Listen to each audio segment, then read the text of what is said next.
Descrever o que é uma cultura não é uma tarefa simples, ainda mais uma cultura tão diversificada como a brasileira.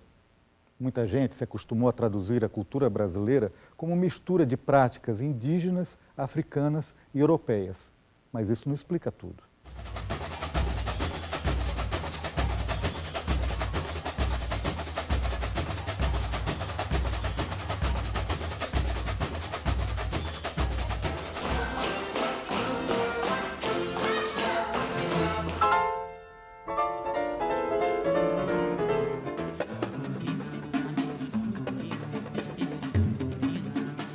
Estamos ao lado de duas obras representativas da melhor pintura brasileira da virada do século XIX para as primeiras décadas do XX.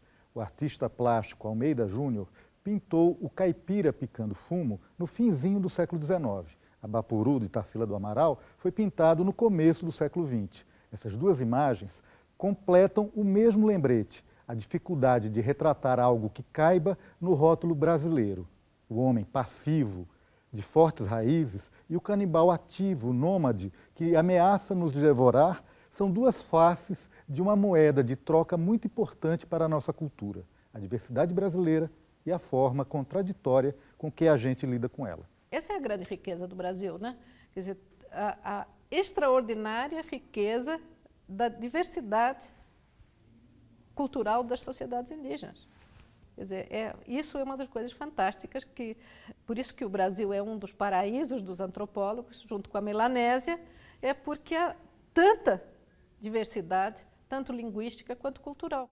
O brasileiro se vê como um povo multirracial e multicultural, um povo afetivo, alegre, caloroso e comunicativo, mas ao mesmo tempo ele é exposto à desigualdade, à violência dos mais fortes, à intolerância e à falta de oportunidades. Um brasileiro nem sempre se reconhece no espelho compartilhado por outro brasileiro. O estrangeiro não nos entende. Não somos europeus, não somos indígenas nem africanos. Depois de séculos, já temos orgulho da mistura, mas somos desiguais. É a maneira como a gente se constituiu, né, em termos identitários. Quer dizer, que a gente é uma noção que vem desde o Gilberto Freire. É essa coisa que a gente é junção das três raças ali, né, do branco, o negro e o índio, e a gente conservou do negro essa capacidade de drible, de malícia, de inventividade, quer dizer, do branco a gente conserva outras características, do índio outro, e dá esse caldo todo que é o Brasil. Ao longo da história, o brasileiro se viu obrigado a adotar muitas estratégias de autopreservação e sobrevivência, por viver numa sociedade partida, que desestimula a conquista por mérito e dá vantagem a quem já nasceu com vantagem. Minha suspeita aqui é que a resposta brasileira a isso foi cultuar um sincero interesse por manter contato com aquilo que lhe é estranho, uma vontade de digerir outras experiências que se cristalizou na cultura. A cultura brasileira pode ter aperfeiçoado a própria sensibilidade para a mistura, para o jogo de práticas alheias e próprias. Mas mais do que a mistura, mais do que a miscigenação, a nossa diferença talvez esteja na constante reinterpretação de tudo, na capacidade de absorver pensamentos contrários que logo são transformados em outras verdades.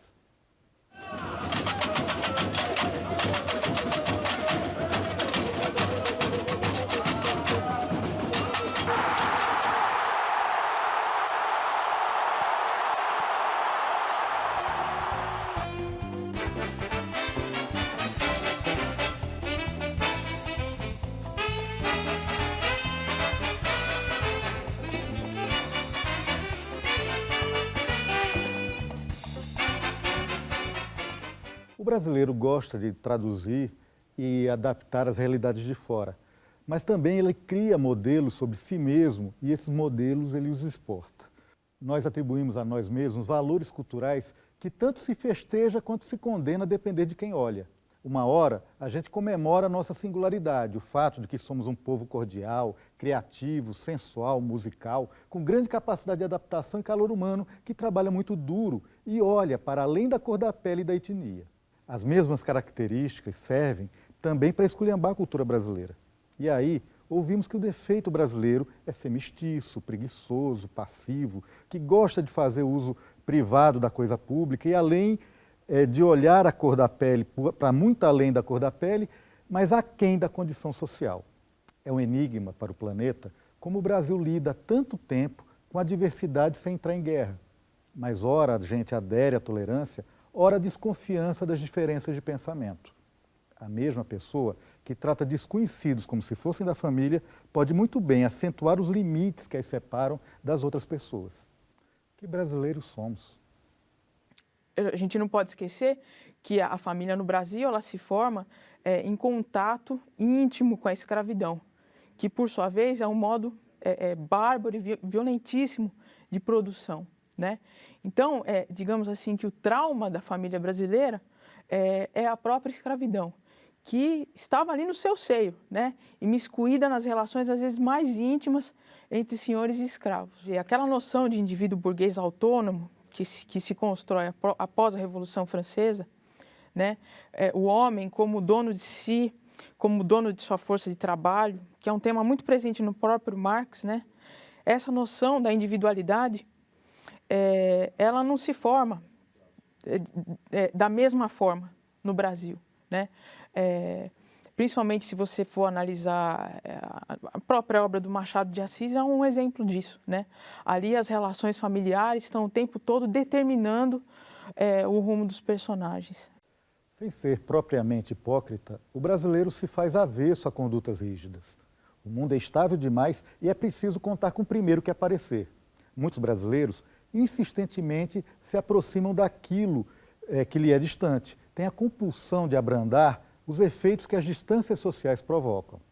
Buscam um sinal de intimidade que compense a sensação de peso diante de abismos considerados intransponíveis também no campo simbólico. Ao mesmo tempo, não é difícil ver esses brasileiros tendo apego às aparências e se envolvendo com cautela naquilo que os comprometa demais. Reagem às mesmas situações de acordo com o papel do momento, ora como se fosse quem denuncia, ora que se fosse o denunciado ou o juiz do caso.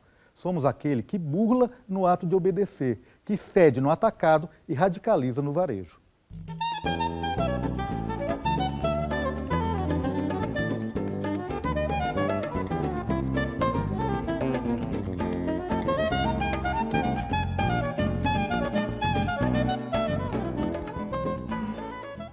A cultura brasileira parece ter desenvolvido um modelo de consciência baseado na vontade de se relacionar, na confiança da palavra oral, no apreço às lembranças, no espírito de festa e de comunidade, na crença de que o reino divino paira sobre nossas cabeças e na noção difusa de que o futuro nos reserva dias melhores.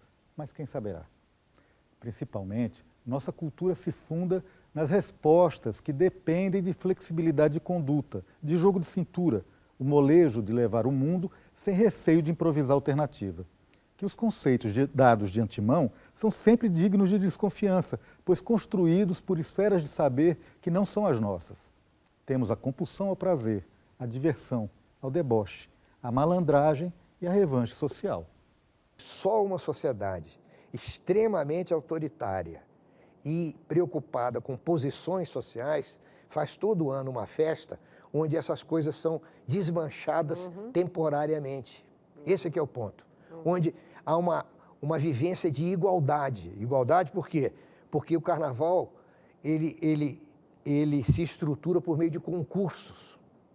Numa sociedade que odeia concurso, que todos os concursos têm cartas marcadas, que até hoje não sabe fazer concurso. A nossa dificuldade de lidar, o que é isso? É a dificuldade de lidar com a igualdade. Você chega no carnaval, a rua, que é um lugar perigoso, passa a ser um lugar, continua sendo perigoso, mas nem tanto, né? Você tem lugares no Rio de Janeiro, em São Paulo, qualquer grande cidade brasileira perigosíssima, que as pessoas estão brincando na rua. E esse século é um século decisivo, e a geração mais jovem vai ter que resolver isso ou não. Século que é XXI. Século XXI. A nossa total incapacidade de construir espaços públicos igualitários. A nossa alergia, mas alergia visceral a qualquer situação igualitária, onde o outro aparece ou como inferior ou como superior, não aparece jamais como igual. O intrigante da cultura brasileira é que muita gente nem se reconhece em nenhuma dessas carapuças.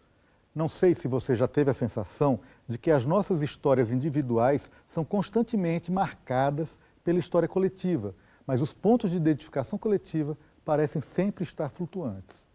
Quem dera a gente pudesse agir com a fantasia de alguns antropólogos que confiam em encontrar em toda a tribo uma sociedade tão transparente para si mesma que se exprime inteira no menor dos seus gestos e na personalidade de cada índio que encontram. Não há cultura assim, ainda mais uma cultura como a do Brasil. Afinal, há várias carapuças a servir a um povo social e culturalmente tão dividido como o nosso.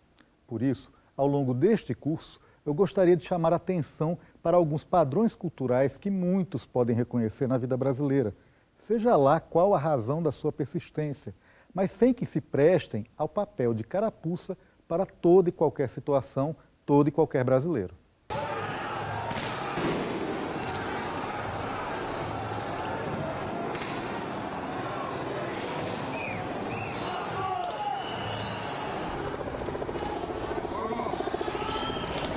A vontade de viver brasileira convive com a percepção de que o brasileiro tem da própria fragilidade diante do mundo, que parece sempre crônica, permanente, intransponível.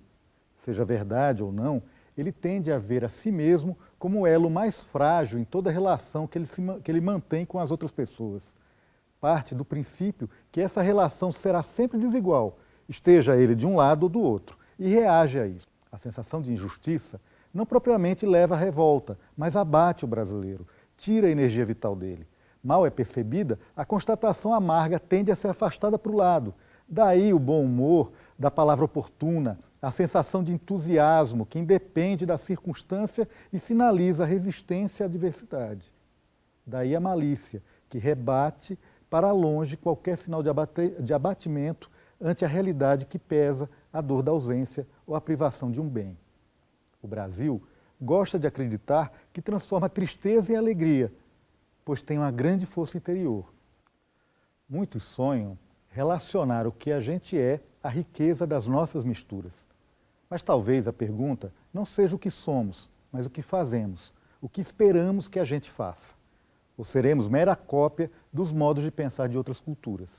Gosto de pensar que a cultura brasileira se fundou na ideia de que não se pode exigir do mundo uma fixidez que o mundo não apresenta.